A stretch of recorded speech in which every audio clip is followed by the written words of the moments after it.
Legal and ethics in real estate. A lot of this stuff is, I'm not going to lie to you, I had gone through the realtor training, and the majority of it is legal and ethics. And it's because realtors have this responsibility, this fiduciary responsibility, that they need to act within these laws and these rules of ethics. And it's because they're helping, a buyer or seller with one of the statistically largest investments of their life. So you are responsible for your own stuff, but you need to know that you are protected in certain ways, right? So I don't know if you can see this blue on here. Maybe I'll switch to black. But one of the most important things to know is that a big question that I always get from people is, Brad, can I buy a house without a realtor?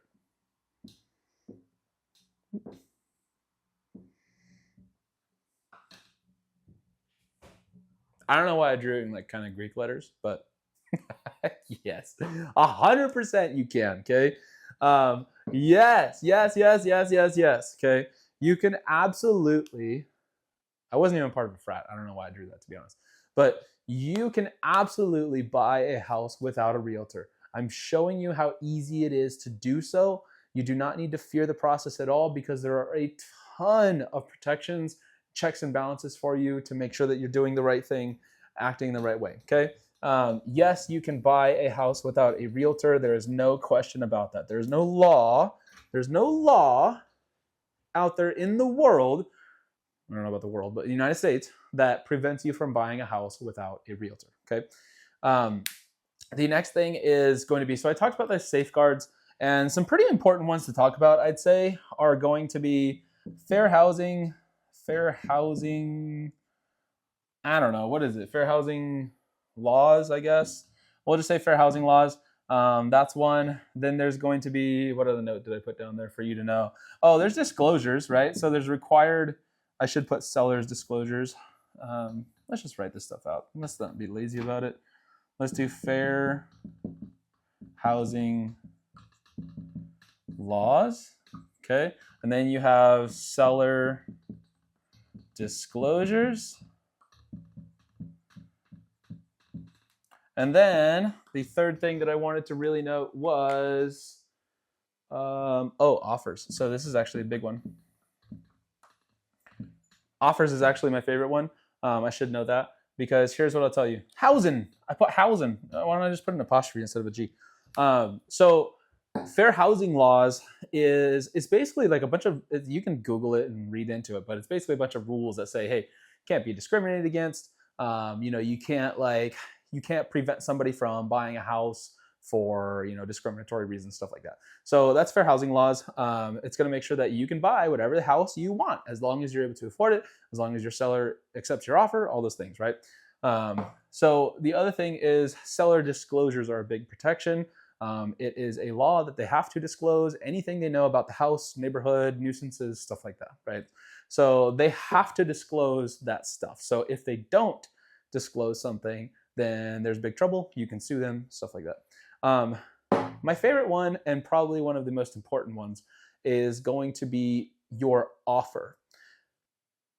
What you're going to run into is big bad Mr. Agent, okay, listing agent who you're going to be talking to, is going to want you to put your offer. In Oregon, they're called OREF, but basically it's just a realtor form, right? I don't know why that's doing that. So they want this big DocuSign to come through with all this writing on it, and it's got the official realtor stamp on it, right? It's got the big realtor official stamp on it, right?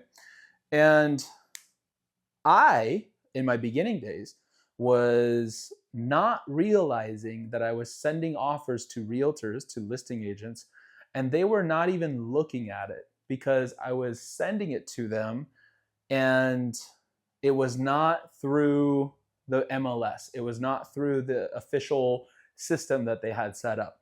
Now, here's what I'll tell you. An offer does not have to be written up on an official form of any kind. An offer is made when somebody puts something in writing and delivers it to whoever's to receive it, right? So when I deliver an offer via email, via snail mail, via a freaking napkin at a bar, if I deliver an offer in writing to you and it's has all my terms and conditions and it's signed, that is a legitimate offer that you as a listing agent would have to present to your seller, right? And if they don't present any sort of offer, and I don't care, like I said, if it's on a napkin and I sign it, right? If they don't present this offer, there's actually a legal repercussion for them, right? They are, well, yes, legal repercussion, but also in the realtor world, they are held by the association that they must present any and all offers, right? But they must present any and all offers, but they'll argue with you that, oh, it wasn't on a realtor form. I can sue you, Mr. Listing Agent, for not presenting, even if it's written on a freaking napkin that I found on the side of the road, right?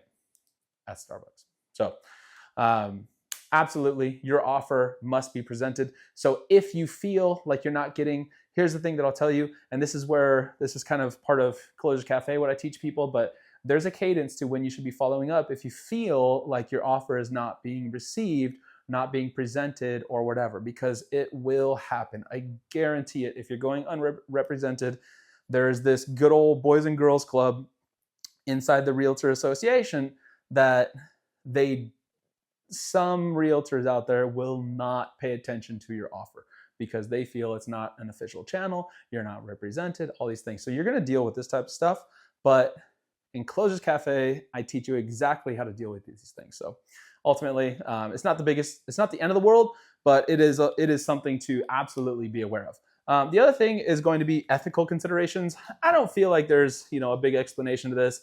Be ethical, be honest, be transparent. Don't tell an agent that you're pre-approved when you're not. Don't lie to them and say that you're going to pay all cash when really you're getting a loan. It just breeds mistrust and it really slows down a transaction or can kill a transaction, if you lie about things. So be ethical, be honest, be transparent.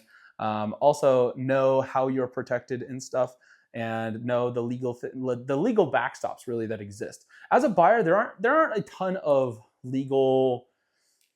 I'm trying to think. There aren't a ton of legal laws that you have to abide by when buying a house. I mean, it's very, very AB, right? It's very, I want to buy this house. I'm going to pay for it, right? And as long as title can be transferred and I can pay for it, then cool, we're good to go. So there's not a lot of stuff. There are protections for you, and that's really what I wanted this quick module to be about. So on to the next. I think we're almost done.